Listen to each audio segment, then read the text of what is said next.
DJ Gautam, DJ Gautam, DJ Gautam। कहीं न छऊ दसल बैठल बोले बोला बम गेल के जाएबो। कहीं न छऊ दसल बैठल बोले बोला बम गेल के जाएबो। हाँ लेके जाएबो तोरा हमें देवा घर गे लेके जाएबो। तोरा बाबा नगर गे लेके जाएबो। कहीं न छऊ दसल बैठल बोले बोला बम गेल के जाएबो।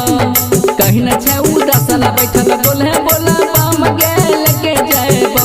हाँ लेके जाएबो तोरा हमें देवा घर गे लेके जाएबो। तोरा बाबा नगर गे लेके जाएबो।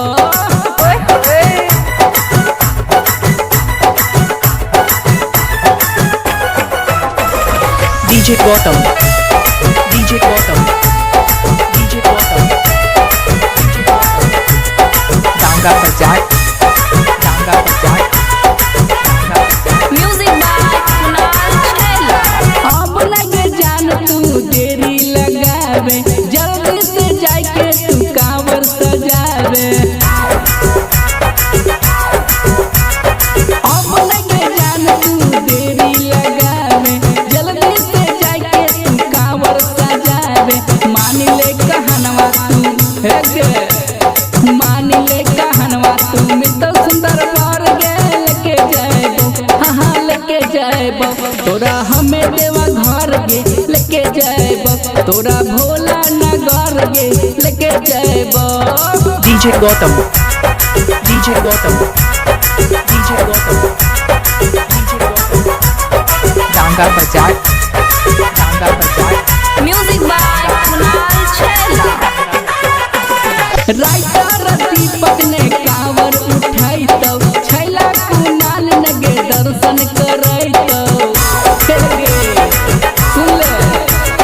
राइटर दीपक ने कांवर उठाई तो छैला कुनाल नगे दर्शन कराई तो।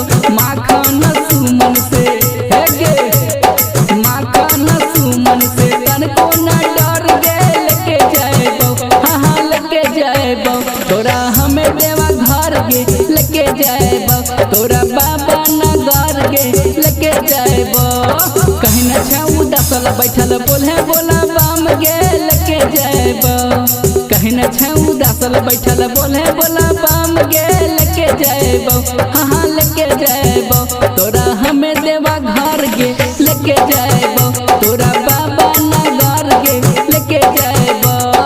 गंगा जल रिकॉर्डिंग स्टूडियो महादेवगंज साहेबगंज।